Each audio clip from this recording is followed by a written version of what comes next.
Salvador stepped into the small bookstore in need of a gift for his niece.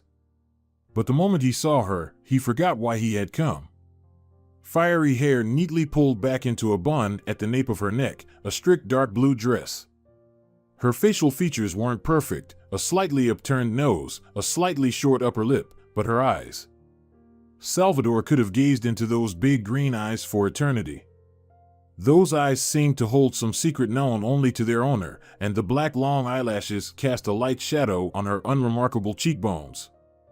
"How can I help you?" the beauty smiled. My niece.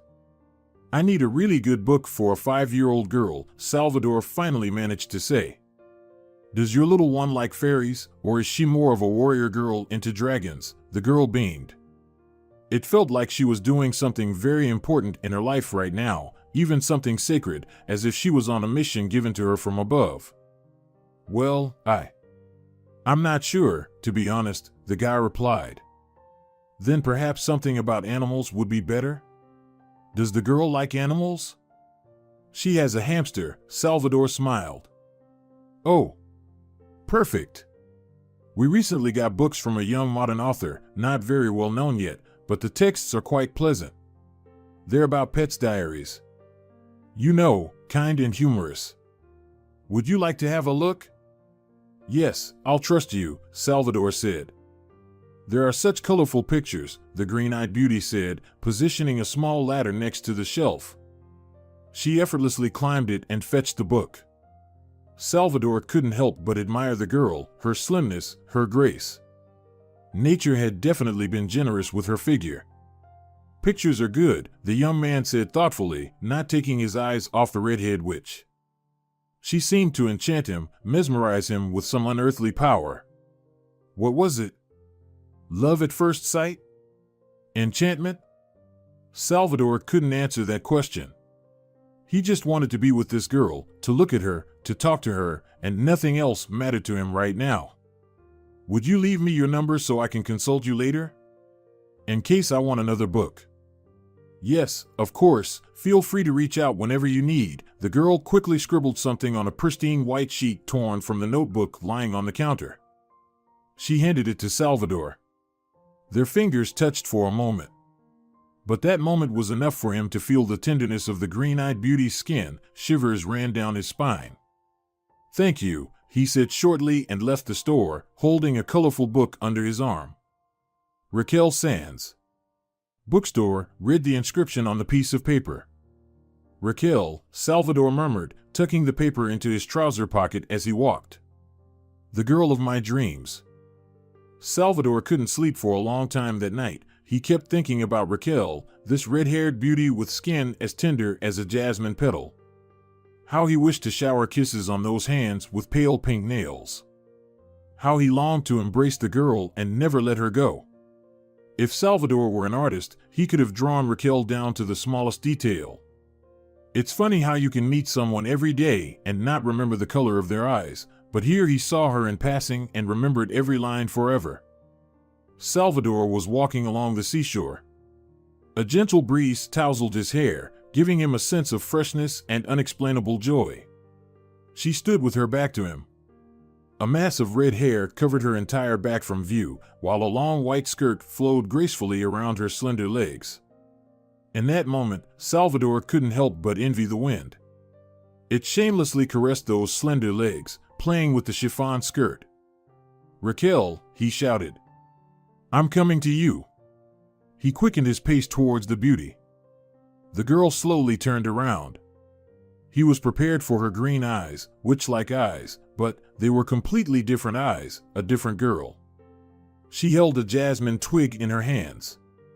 Its scent tickled Salvador's nostrils.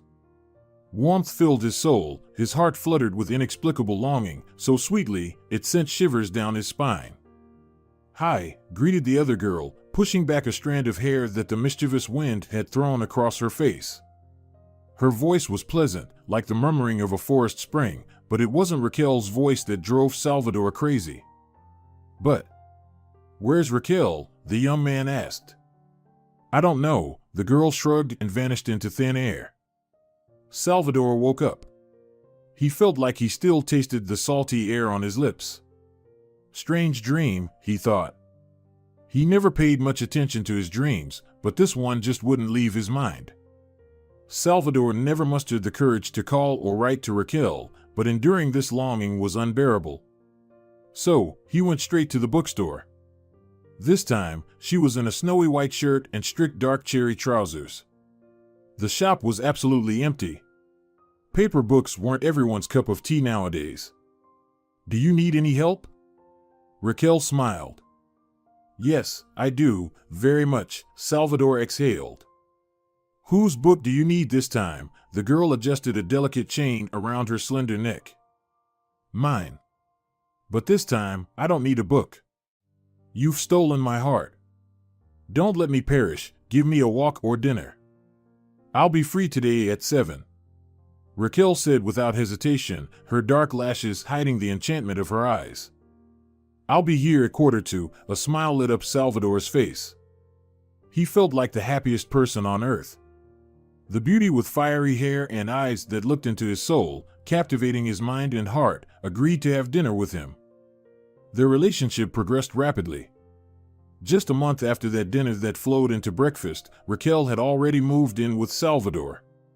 The bachelor's apartment was filled with a fresh breath. Butterflies appeared on the curtains, cute little things that Raquel arranged in various corners. Salvador worshipped his beauty. He found himself thinking he was ready to grow old with her. He felt good even when Raquel sat beside him, flipping through a magazine, winding a lock of hair around her slender index finger. Raquel didn't talk much about herself or her family. Salvador only understood that her parents lived in some village. She had come to the capital 3 months ago and rented a room from an old lady. Salvador worked as a programmer in a small company. His creativity and unconventional approach to tasks were appreciated by the management. Sometimes he didn't need to go to the office, he could work from home. Salvador found it hard to tolerate restrictions and boundaries. He was more inclined towards the life of a free artist. Sometimes he even thought about moving to a small town by the sea, surrounded by green trees. When these thoughts came to Salvador, he somehow remembered a dream about an empty beach and a girl with a sprig of jasmine in her hands. He dismissed these thoughts because he had Raquel, the best girl in the world. Now he no longer envied the playful breeze that lifted her skirt in that unusual dream. But still, Salvador sometimes had to obey the will of his superiors. Once he was sent on a business trip. At that time, they had already been living together for 3 months. "I'll miss you," murmured Raquel, seeing Salvador off. "I'll be back in just 4 days, my fiery fairy." "You're still an incorrigible romantic," the girl chuckled softly and kissed his cheek. "Call me when you arrive and settle in." "I will," Salvador said, tilting his head slightly, and they melted into a lingering kiss. For days seemed endless because his beauty, capable of captivating him with just a glance and bending to any of her desires, wasn't there. "I'll propose to her as soon as I get home," Salvador decided, choosing a ring in the jewelry store. But it had to be done in an unusual way. Raquel was absolutely right. He was a romantic to the core. He had always been like that. His mother would rejoice when Salvador picked little twigs and flowers growing on the playground for her. "Your wife will be the happiest in the world," she would say and kiss her son on the forehead. It's a pity his parents didn't live to see the moment when their son would marry the best girl on this planet. Tasks were completed, the ring was bought, he could go home to his beloved, who was surely eagerly awaiting his return. Salvador finished his work a little earlier, so he changed his ticket to an earlier flight. He decided not to tell Raquel anything. Let it be a surprise for her. Yes, at that moment, he couldn't even think what surprise awaited, not Raquel, but himself. Salvador quietly opened the door and entered the apartment. Silence. Normally Raquel would instantly rush to the hallway to greet him. Could she be at work? No, today was supposed to be her day off. Maybe she went to the store? Salvador decided to hide and prepare a surprise for her. The closet. Exactly. The perfect hiding spot. He would wait for Raquel there, then jump out with a balloon tied to a ring, drop to one knee, just like in the good old movies, and propose to her. He also hid his suitcase and shoes so Raquel wouldn't suspect his presence right away. 10 minutes passed. Salvador was getting bored of waiting in the closet, but the surprise was worth it. Finally, the key turned in the lock. Raquel entered, placing something directly on the floor, probably a bag of groceries. Suddenly, her phone rang. "Hello," she answered. "Yes, I'm already home." Silence.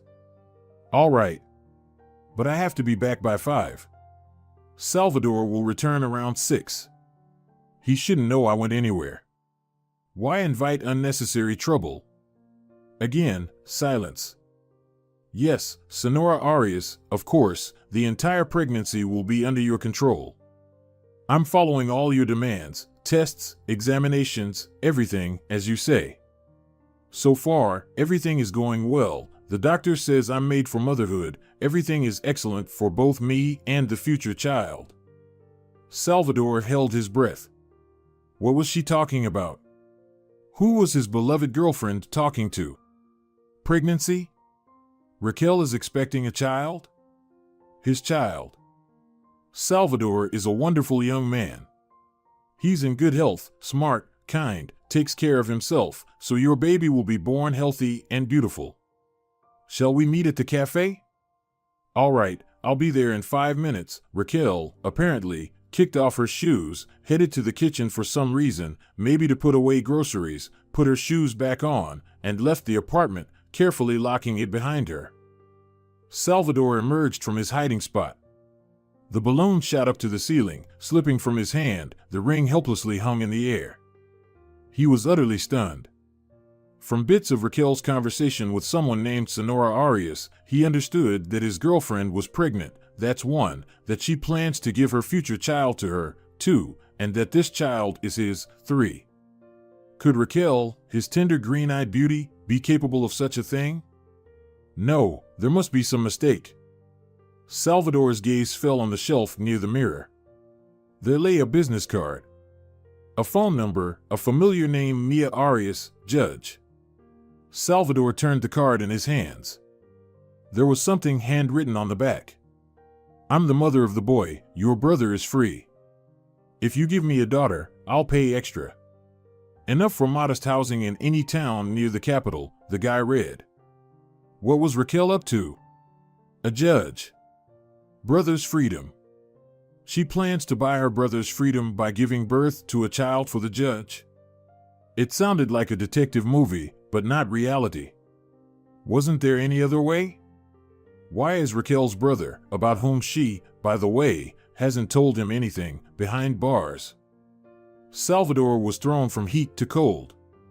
He clenched the business card tightly in his fist, then snapped out of it, grabbed his phone, took a photo of it, and put it back in its place. Salvador walked into the living room, slumped into the armchair, and covered his face with his hands. The girl, his beloved little witch, was simply using him as a donor. She just needed a child from him. What was her plan next? Just to leave everything behind and go? None of this made sense to him. How could he give away his own child, even for his brother's freedom? Had she planned it all in advance? Was she choosing a suitable partner from whom to conceive a healthy child with good genes? Salvador jumped up from the chair, returned to the hallway, where the ring still hung on the ribbon of the heart-shaped balloon. He grabbed the ribbon as if it could save him from all the horror he had just experienced, yanked the ring off, shoved it into his pocket, and let the balloon go back up to the ceiling. The proposal of hand and heart for today is canceled. Salvador moved to the kitchen, poured a glass of water, and drank it in one gulp. He wanted something stronger, but Salvador decided that his head had to remain absolutely clear when he and Raquel met. He simply sat at the table, resting his forehead on his clasped hands, and pondered. Thoughts swirled in his head. What to do? Should he tell Raquel that he knows everything, or keep silent and wait, searching for a more suitable moment? Salvador sat like that for probably an hour. The key turned in the lock again, and she entered. Her yellow dress with black polka dots hugged her slender waist. She didn't look pregnant at all. Her tight fiery braid was thrown over her shoulder, her face slightly flushed from quick walking. For a moment, Salvador forgot about what he had heard, hiding in the closet as if nothing had happened. There she was, his beauty Raquel, with whom he was ready to raise children and grow old. "Hey, darling, you're already home?" Raquel was surprised, quickly kicking off her sandals and grabbing the business card from the shelf and slipping it into her purse in passing. "I was waiting for you at 6. I wanted to prepare a celebratory dinner." "Hey," Salvador simply said. "Is everything okay?" "Yes, why do you ask?" The girl fluttered into the kitchen, landed on his knees, and began to kiss him. It was impossible to resist this kiss. It completely deprived him of will, of reason. "Raquel," Salvador began, when the girl slightly pulled away and looked at him as if nothing else mattered to her except him. How could she play like this, deceive his feelings like that? It's unbelievable that this is actually happening to him. "What's new?" "Oh, nothing, though I have one piece of news for you," the girl mysteriously smiled. "What is it?" Salvador asked, trying to suppress the tremor in his voice and in his whole body. "We're pregnant," Raquel simply said. "We're having a baby."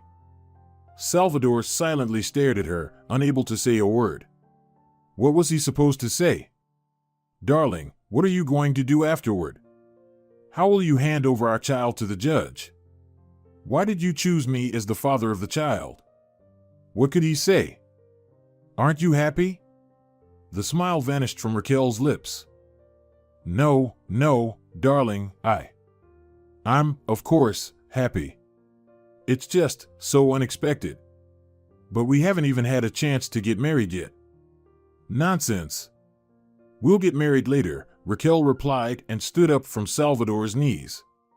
"You know, once some gypsy fortune teller told me, she said I shouldn't get married until after the baby is born. If I marry after, everything will be fine with the baby.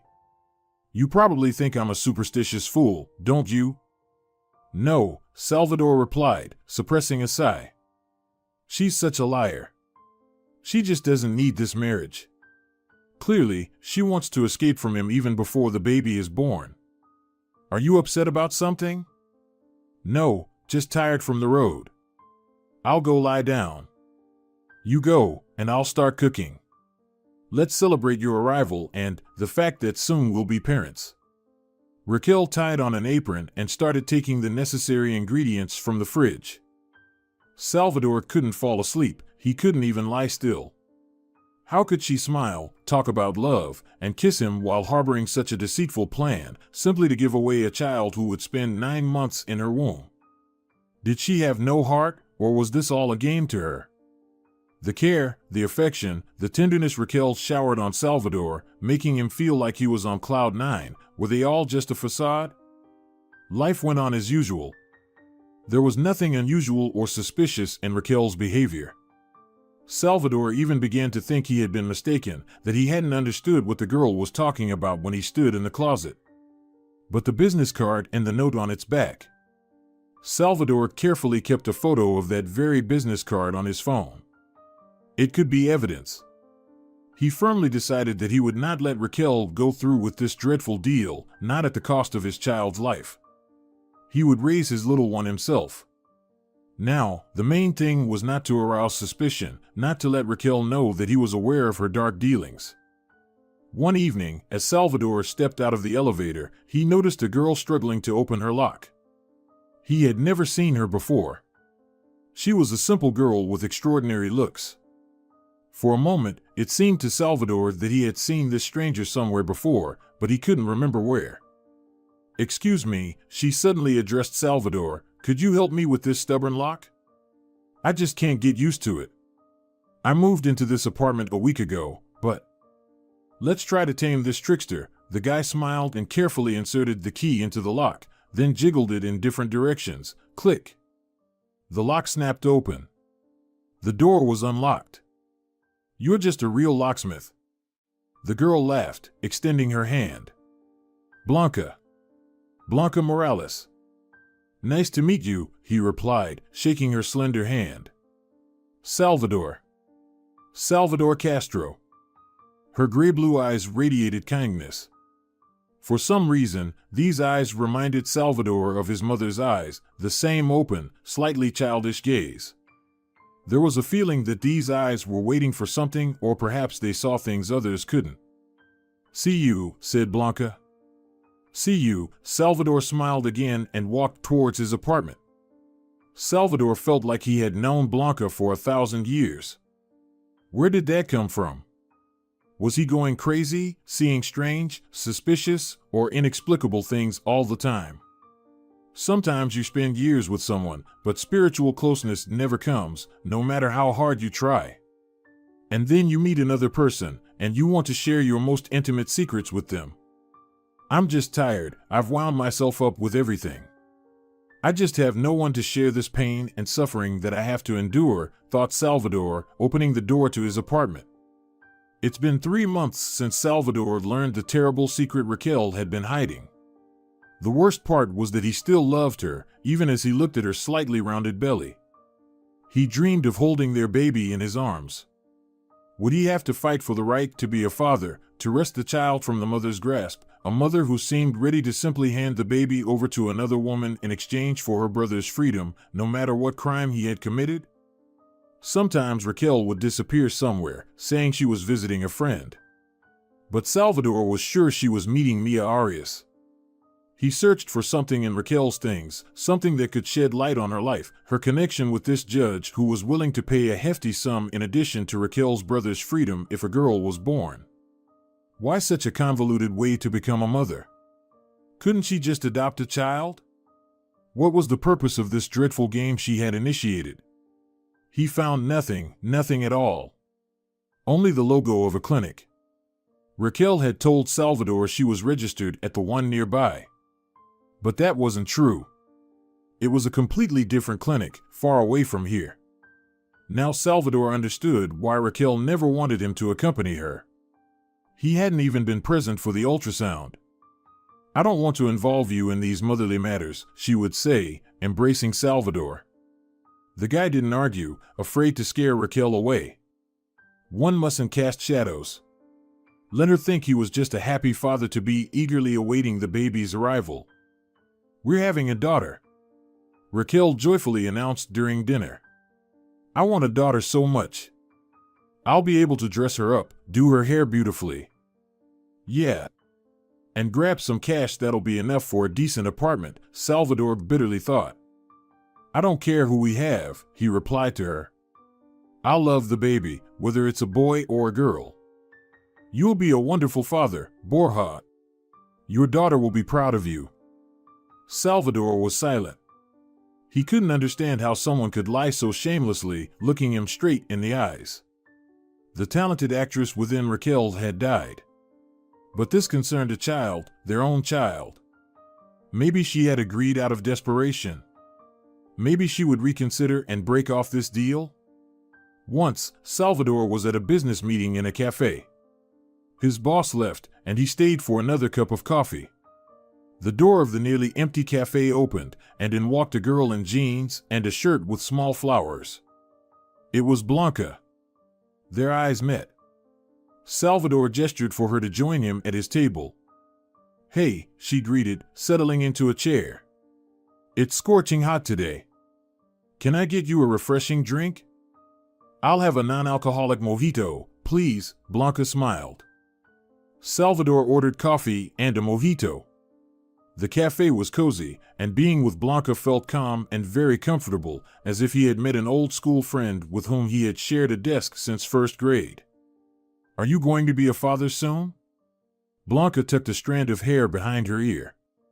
I saw that your wife is expecting a baby. She's very beautiful.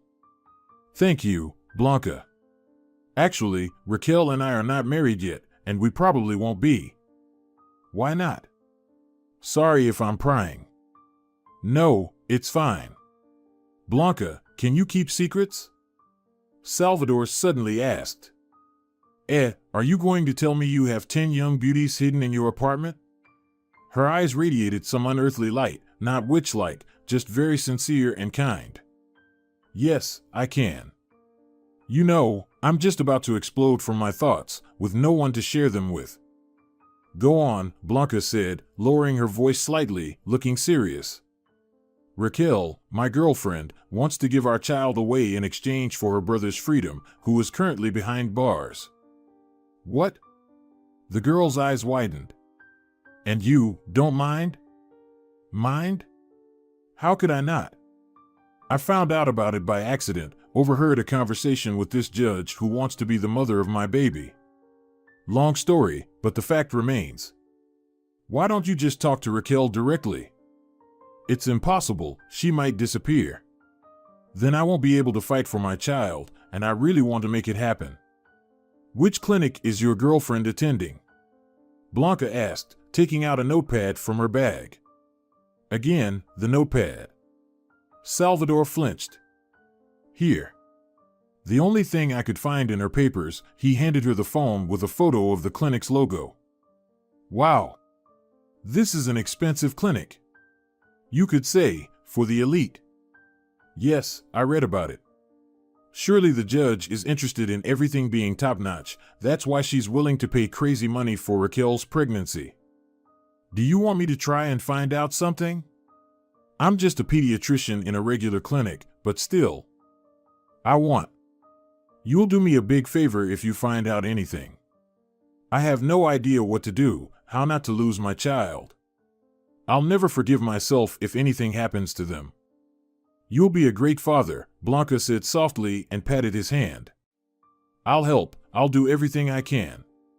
If the birth mother is willing to just give her child to a stranger, even for her brother's sake, let this child grow up with a loving father. Salvador looked into Blanca's eyes. Tears were lurking there, refusing to roll down her lashes onto her cheeks. He felt relieved. He had found a friend ready to help and support him in a difficult moment. It was very valuable, especially when you have no one to turn to, when you're consumed by fear for the life of your unborn daughter. Who would have thought that such a person would become his neighbor, who had recently moved to this city, to this house, and precisely this apartment? Life is indeed incredible and amazing. It was Saturday. That day, Raquel went to her little shop. Salvador suggested she leave work and take care of herself and the baby, but she refused. It's not hard work for me, she said. I'll sit at home soon when our daughter is born, but for now, I'll work as much as I can. As you wish, was all Salvador could reply, his insides churning from the girl's words. She spoke so truthfully, so naturally, not even raising an eyebrow. You had to be able to pretend like that. In the past, Salvador could sleep until 10 in the morning, but for several months now, these tense months, he had been waking up very early, as if afraid that Raquel might disappear at any moment, taking with her their future daughter, whom he would never be able to find again. One can fancy oneself a hero, but if a person has good connections, and Judge Arias clearly had them, then it is extremely difficult to prove anything and achieve justice. After seeing Raquel off, Salvador headed to the kitchen, poured himself some coffee, and indulged in his thoughts. That's how he was. He contemplated when things were very good, and he contemplated when things were very bad. Why does the Lord send me this trial? Why did Raquel choose me specifically? How long has she been involved with this judge? What did her brother do? How did he break the law? Questions swirled in Salvador's mind, buzzing and jostling, yet the answers just wouldn't come. Suddenly, his phone buzzed. A message from Blanca. Hi. Come over. I have some news and ideas. It wasn't Blanca, it was some detective in a white coat. Salvador felt a slight warmth in his heart. He caught himself thinking that when he talked to this kind, sensitive girl, he felt better, lighter, happier. Blanca was the complete opposite of Raquel. She didn't flirt, didn't try to play a role, didn't bat her eyelashes dramatically. She was just herself. She could laugh, get angry when talking about some negligent parent of her little patient, smile while looking straight into one's eyes, without averting them slightly to the side like Raquel did. Hi. Salvador greeted when Blanca opened the door and let him into her small apartment. He had never been to Blanca's place before. The first thing he noticed was a very pleasant smell enveloping everything around. Such a delicate, unobtrusive aroma that made him feel unexpectedly good. "What's that smell?" Salvador inquired. "It's jasmine," replied Blanca. "I adore the scent of jasmine. I make sachets from dried flowers and scatter them around the apartment." "Tea?" "Yes, please," Salvador said, recalling the dream about Raquel, who suddenly turned into another girl holding a jasmine branch. "A jasmine branch. Here's what I managed to find out," the girl began, pouring tea. "Raquel's brother, Pablo Sanz, committed a serious crime. He killed his girlfriend out of jealousy. There are no witnesses, but his guilt has been proven by the investigation. Furthermore, Pablo Sanz, and thus Raquel, come from a small village, quite far from the capital, and their parents are simple, poor people." "Blanca, how did you dig all this up?" Salvador asked in amazement. "My uncle works in the police." "Don't worry, I didn't tell him anything about the child and the judge." "And what about the clinic?" Salvador took a sip of his tea. "I only managed to find out that Raquel has an agreement with this clinic specifically, meaning the birth will take place there. The judge's name is also mentioned there, but just among the patients. She underwent a long treatment, but it was unsuccessful. They diagnosed her with infertility." "And Raquel? Is everything registered under her name?" "Yes, all payments are made in her name. Apparently, Senora Arias decided to stay out of it. Oh, and one more thing. The expected due date is September 9th. "What's that?" Salvador widened his eyes. "The preliminary date of delivery," the girl smiled. "We need to keep our finger on the pulse. There's not much time left." "You're right. But what if she decides to leave? Just disappears from my life?" "No, she won't do that. She can't raise suspicion. On the contrary, right now it's important for her that you remain relaxed and simply wait for the moment when you become a happy father. She'll wait until the last moment. You need to spend more time with Raquel, especially in the 3 weeks leading up to the due date. Of course, things could start earlier. My sister's son was born 2 weeks before his due date." "I understand." Salvador rubbed his chin. "Thank you, Blanca. You're an incredible girl." "Oh, come on, you'll thank me when the little one is in your arms. We'll have to fight for that, but we'll manage. I believe we'll manage together." Blanca's use of "we" sounded so encouraging. There was such strong energy emanating from this slender young woman that Salvador understood they would definitely make it, just as she said. "You know, Blanca, I have this feeling that we've known each other for 100 years, Salvador smiled. "Imagine, I have the same feeling. Maybe we met in a past life." The girl leaned back in her chair. "Your husband is lucky. You're very good, really. It's hard to find someone like you." "Yeah, but for some reason, some prefer girls without principles, without unnecessary complications."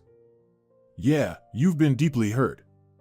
Salvador seemed to say to himself. "I caught those two right at her place," Blanca said bitterly. Salvador was silent, watching the girl closely. "And I believed in her, my friend Eva. We've been friends since first grade. She cried on my shoulder when her boyfriend left her again, and I comforted her, offered help. Then I met Marcio. I thought I would be happy with him, even though my mom said he wasn't right for me. But how do you prove anything to a love-struck fool? And one day I went to Eva's, and he was leaving the shower at that moment. I silently left, crossed them both out of my life, and left my seaside town for the capital.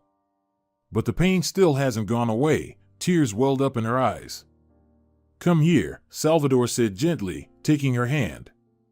The girl got up from the chair, and he hugged her, stroking her trembling back. "He lost a real emerald, and she, the best friend in the world," Salvador almost whispered.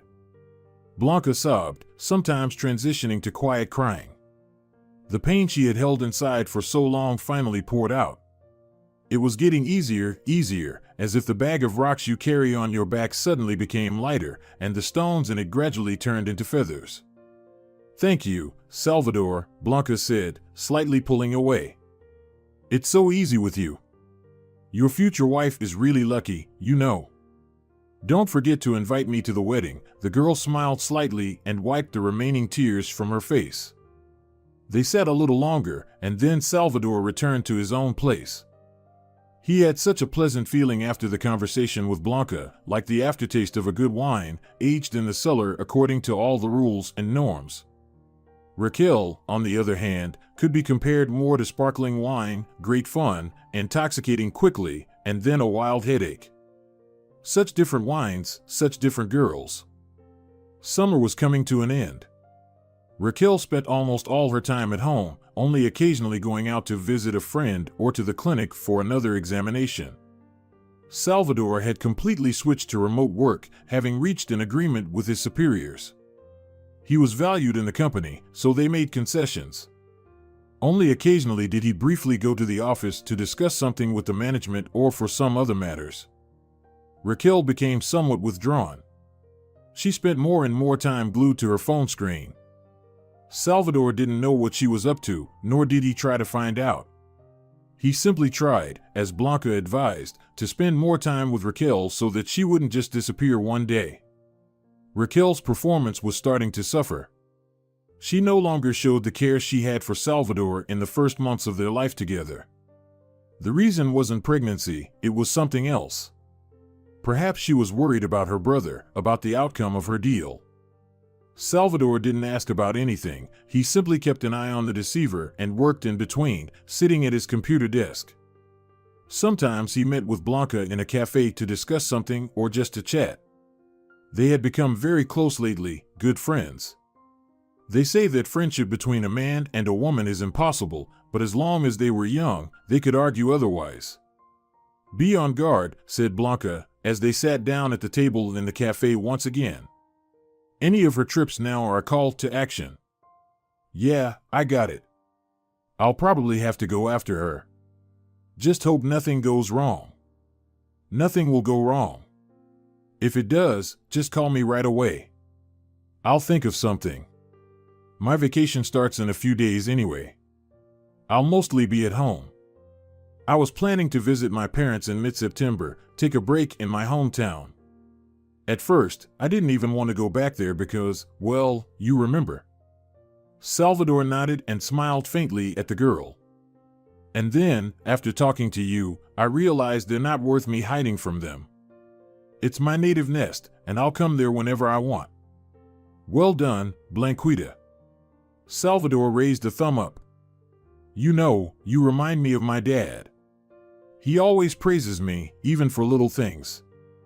It's so uplifting. No one believed I would get into medical school, but he believed and said I would be the best pediatrician in the world. I'm not the best doctor on earth, of course, but I've achieved a lot, and they appreciate me at the clinic, and the patients, or rather, their parents, speak highly of me. I'll also praise my daughter for every little thing. Let her grow up as wonderful as you. Salvador took Blanca's hand. A sweet warmth spread through his body, bordering on ecstasy. I've said this before, but I'll say it again. You'll be a great father, I'm sure of it. Blanca, why do I feel happy when I talk to you? What kind of charm do you possess? Oh, stop it. What charm? I'm just telling the truth, that's all. I want strawberry ice cream. Blanca suddenly said. Let's order some. And I'll have mine with chocolate sprinkles. You know, for some reason, when I chat with you, even if it's serious topics, I always crave strawberry ice cream. Blanca adjusted the strap of her snowy white sundress on her shoulder. You're incredible, Blanca. You're, how to put it, in your own vibe, aren't you? I love people like that. They value and love only what they value and love themselves. In my opinion, that's very cool. You can't drag them into any rotten business. Salvador immediately remembered Raquel. She seemed like a decent person, cheerful, caring girl, but capable of giving birth to a child and simply trading him for her brother's freedom, who, incidentally, committed a terrible crime and, as he understood, tried to hide it from the police, at least didn't confess. That morning, Raquel got up very early. Salvador didn't miss this moment. He got up right after her. "Darling, why aren't you sleeping?" Her voice sounded gentle, but there were hints of some worry in it. "Are you feeling unwell?" Salvador was concerned. "You look pale and very tired." No, everything's fine." The girl put her hand on her already large belly. "I wanted to go see a friend today. Then, after the baby is born, we'll hardly ever see each other." Salvador felt that this trip was likely the last one from this house. The girl no longer planned to be part of his life. It was literally hanging in the air, difficult to explain, but the guy was sure that was how it was. "Let me drive you," he offered. "No, Burro, there's no need. Why would you bother going to the other end of the city? I'll call a taxi." "Let me call one for you." "I can handle calling a taxi myself." Raquel started to get a little nervous. All right, Salvador raised his hands. He went to the bedroom and quickly dialed Blanca's number. "She's going somewhere. I think she's feeling unwell." Planning to call a taxi, Salvador quickly spoke. "I understand, I'm on it," the girl replied. "Stay home. Don't reveal yourself, stay calm. Everything will be fine." Salvador returned to the living room, where Raquel, dressed in a soft lilac pantsuit, was stuffing something into her purse. She glanced at her phone screen. "I have to go, see you tonight, Burro." Raquel quickly pecked the guy on the cheek and went to put on her shoes. "Take care," Salvador said, his voice betraying a tremor, his hands as cold as ice. Raquel left the house. Strangely, there was no taxi. She surveyed the yard. A sharp pain shot through her lower back, darkness creeping into her vision from the pain. The clinic wasn't very far, but the taxi. Raquel nervously tapped on her phone screen. She was almost in tears. "Is something wrong, miss?" asked a young woman with chestnut hair, opening the car door. "Taxi," she replied irritably. For some reason, it was abruptly canceled. "I really need to get to the clinic. Labor is starting." "Get in, I'll take you," the stranger smiled. "Well, it feels awkward." "It's more awkward to give birth right here." "Get in." Raquel complied and quickly settled into the back seat. "Here, this will help you relax a bit." The woman at the wheel handed her a small bottle, something like an herbal inhaler. Raquel took a few deep breaths and zoned out. "Got it," Blanca said, quickly sending a voice message to Salvador, mentioning the address of the clinic she was taking Raquel to. Raquel came to when she was already being wheeled into the delivery room. "Where am I?" the girl asked, clutching her stomach and writhing in pain. "You're in the maternity ward. Calm down. Right now, you need to focus on yourself and your baby," said the nurse who was pushing the stretcher down the corridor. "Wait here," she instructed Blanca. Blanca nodded, sat in a chair, and waited for Salvador. Salvador entered the room. Raquel looked tired but still very beautiful. Next to the bed was a baby crib, in which the little girl peacefully slept. "Raquel, listen to me," the guy began without greeting. "If you don't want to go to jail with your brother, then please do as I say." She looked at him with wide eyes. There was some disappointment and pain on her face. "What do you want from me?" she asked, not even trying to justify herself. "You give the child to me, and you continue your own life, free. No one will know anything." Raquel covered her face with her hands. "Oh God, I've been trying to save Pablo from prison for so long. I've been through so much, and now everything is falling apart all of a sudden." "Raquel, hasn't your heart ever wavered? Do you really not care that someone else will raise your daughter? Why are you willing to sacrifice her for your brother?" "The family's hope lies only with me," Raquel said with pain in her voice. "Mom fell ill when she learned that Pablo would spend his whole life behind bars. I wanted to help, I was ready for anything and went to the judge. I begged at her feet, and then suddenly she offered me this strange deal, to give birth to a child for her in exchange for my brother's freedom. You understand, she has great power and very good connections. But it's your child, your flesh and blood. Do you really not care? My family is more important to me. I want them to be happy and finally understand that I'm a good daughter and sister, not some frivolous fool. And you decided to give birth? Yes, I talked to Mrs. Arias and started looking. Looking for what? Salvador didn't understand. Looking for a suitable partner to have a good offspring. You can hate me, Salvador, but I had no other way out. And now everything I've almost completed has turned to ashes. My brother will rot in prison, and my parents will still think of me as a frivolous fool. I failed again. The girl began to sob and sniffle. There was some rustling in the crib. Salvador pulled back the curtain.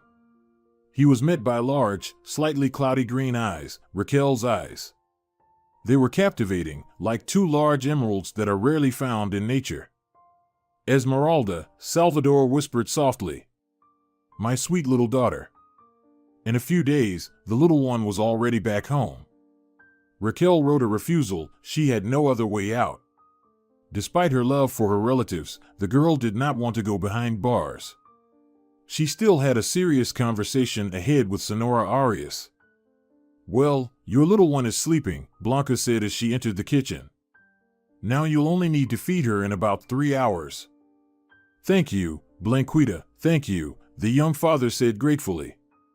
Oh, stop it, I'm a pediatrician, after all, Blanca smiled. It's my duty. I remembered. Suddenly exclaimed Salvador. What? What did you remember? I saw you. I saw you in a dream. You were walking along the seashore with a jasmine twig in your hand. I never thought you attached such importance to dreams. I've never had a dream like that before. But it was definitely you. Those chestnut hair and gray blue eyes, outlined lips. Salvador leaned his face towards hers. Their eyes met, and after a moment, the two merged into a long kiss. Marry me, girl from the sea, almost breathless, Salvador said and pulled out a ring from his pocket, the one he bought for Raquel. You're crazy, Salvador. Blanca took the ring. How beautiful. It's time. The young man exclaimed with childish excitement. When did you manage to buy it? Blanca wondered, admiring the ornament. That's not important, my angel. What matters is that I found you. Or maybe you found me. Salvador pulled Blanca closer to him again. So, will you be my wife? Yes, the girl simply answered. And a mother to Esmeralda. The pre-sunset autumn sun peeked through the window. It shone only for Salvador and Blanca. It said that happiness comes from unexpected places, and true love always knows for sure whose hearts to settle in. Dear viewers, if you enjoyed the story, please support the video by liking it and leaving a comment. Thank you very much.